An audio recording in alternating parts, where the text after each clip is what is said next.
Primeira leitura. Leitura da primeira carta de São Paulo aos Tessalonicenses.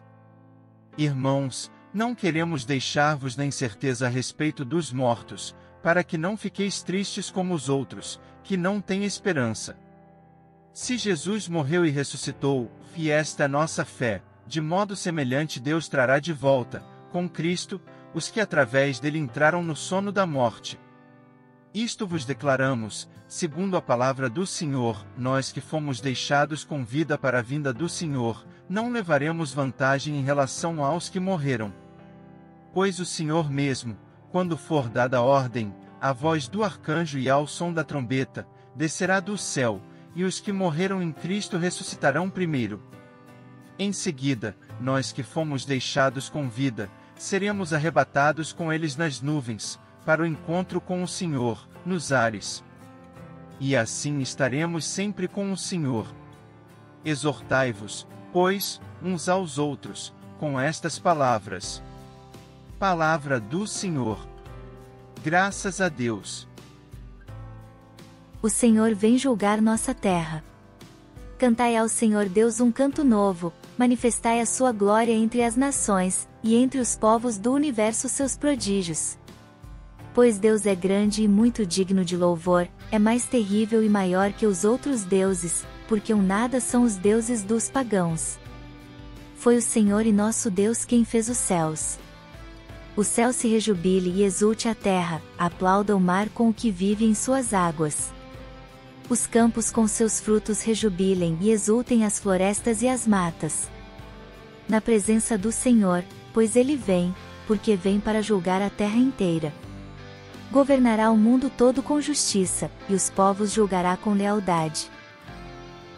Proclamação do Evangelho de Jesus Cristo, segundo Lucas. Glória a vós, Senhor. Naquele tempo, veio Jesus à cidade de Nazaré, onde se tinha criado. Conforme seu costume, entrou na sinagoga no sábado, e levantou-se para fazer a leitura. Deram-lhe o livro do profeta Isaías. Abrindo o livro, Jesus achou a passagem em que está escrito: O Espírito do Senhor está sobre mim, porque ele me consagrou com a unção para anunciar a boa nova aos pobres. Enviou-me para proclamar a libertação aos cativos, e aos cegos a recuperação da vista, para libertar os oprimidos, e para proclamar um ano da graça do Senhor. Depois fechou o livro, entregou-o ao ajudante e sentou-se. Todos os que estavam na sinagoga tinham os olhos fixos nele. Então começou a dizer-lhes: Hoje se cumpriu esta passagem da Escritura que acabastes de ouvir. Todos davam testemunho a seu respeito, admirados com as palavras cheias de encanto que saíam da sua boca. E diziam: Não é este o filho de José? Jesus, porém, disse: Sem dúvida, vós me repetireis o provérbio: Médico, cura-te a ti mesmo. Faze também aqui, em tua terra, tudo o que ouvimos dizer que fizeste em Cafarnaum. E acrescentou: Em verdade eu vos digo, que nenhum profeta é bem recebido em sua pátria. De fato, eu vos digo, no tempo do profeta Elias, quando não choveu durante 3 anos e 6 meses, e houve grande fome em toda a região, havia muitas viúvas em Israel. No entanto, a nenhuma delas foi enviado Elias, senão a uma viúva que vivia em Sarepta, na Sidônia. E no tempo do profeta Eliseu, havia muitos leprosos em Israel. Contudo, nenhum deles foi curado, mas sim Naamã, o sírio. Quando ouviram estas palavras de Jesus, todos na sinagoga ficaram furiosos. Levantaram-se e o expulsaram da cidade. Levaram-no até o alto do monte sobre o qual a cidade estava construída, com a intenção de lançá-lo no precipício.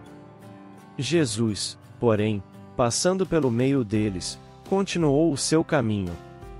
Glória ao Pai, ao Filho, e ao Espírito Santo. Amém. Reflexão sobre a primeira leitura. Esse texto é uma parte da primeira carta de São Paulo aos Tessalonicenses, uma das primeiras comunidades cristãs da Europa. Paulo escreveu essa carta, para animar os tessalonicenses na sua fé e na sua esperança, especialmente diante da perseguição e da morte de alguns membros da igreja. Nesse trecho, Paulo fala sobre a ressurreição dos mortos e o arrebatamento dos vivos na vinda do Senhor. O texto nos convida a ter uma visão cristã da morte e da vida eterna. A morte não é o fim, mas a passagem para a comunhão plena com Deus e com os irmãos e irmãs que partiram antes de nós. A nossa esperança se baseia na fé em Jesus Cristo, que morreu e ressuscitou, vencendo o pecado e a morte.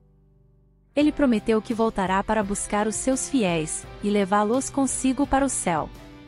Nós não sabemos quando isso acontecerá, mas devemos estar preparados e vigilantes, vivendo de acordo com a sua vontade.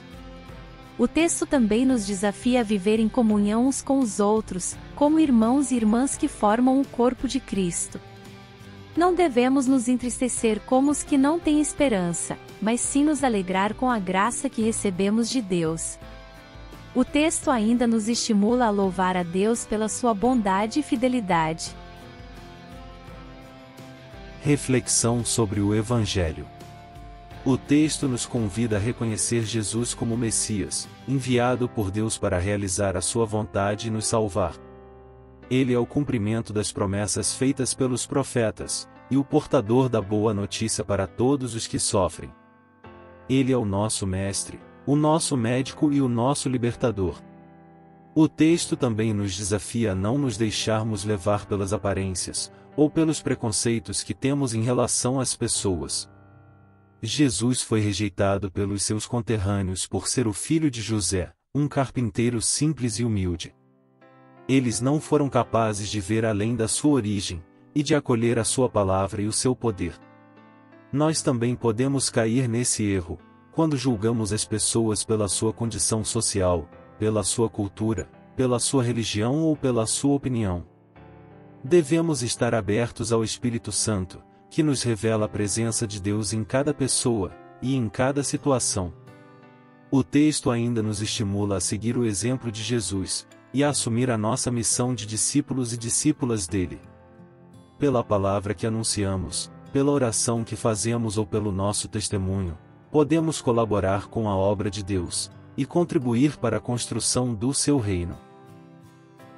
Se você se sentiu tocado pela nossa mensagem, inscreva-se em nosso canal, ative as notificações, compartilhe este vídeo com o máximo de pessoas que você puder, deixe seu gostei e deixe suas orações e pedidos nos comentários. Obrigado pelo seu gesto de carinho com este canal. Que o seu dia de hoje seja abençoado e repleto de conquistas. Em nome do Pai, do Filho e do Espírito Santo. Amém.